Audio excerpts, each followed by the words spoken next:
All right, let's look at how to finish off our selfies. So this is the part where it was really important to make sure you had indicated which side had your Sharpie on it, because we are never touching the side that has your Sharpie on it. We are never touching it ever again. So what we need to do is we need to flip it over. Make sure that we are not using the Sharpie side.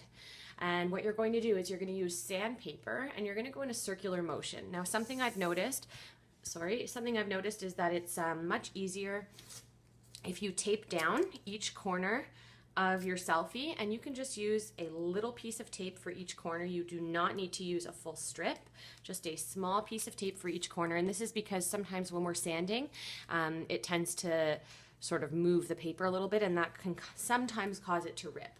Now you'll notice I have it on top of a dark surface. That's because if it's on top of a light surface, you really can't see where you've sanded it. And what I'm going to do is I'm going to go in a circular motion. I'm going to sand pretty lightly, but what I want to do is I want to make sure that it doesn't look so transparent anymore. It should just have a little sort of white sheen to it as I add the sandpaper to it, and I want to try and stay inside of the edges of where I've done my Sharpie. I don't want to go outside too much if I can avoid it. It's okay if it goes a little bit, but not too much. Stay tuned for after the sanding for some more tips.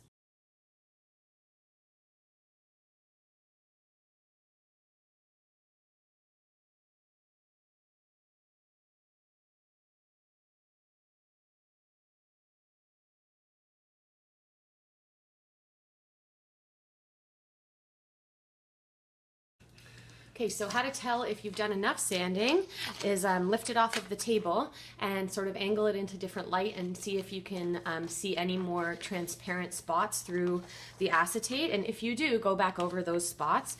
Again, the way you know if you've done too much sanding is if you notice that you've poked some holes in your acetate. You definitely don't want that. So nice light sanding.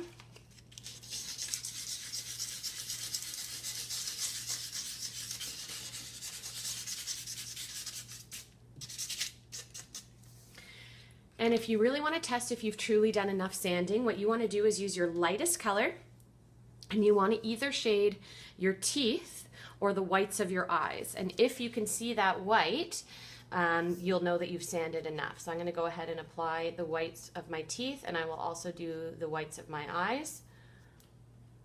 And then we're going to turn the acetate over. Now, if you're on a white surface, you're not going to be able to see anything. So make sure you do it straight onto the table so that you can flip this over and still see the white, like so. Okay, again, if I was on top of a white piece of paper, obviously you can't tell anything has been shaded. So I think I've got enough sanding done. It's never going to be perfect, but I think that's good enough.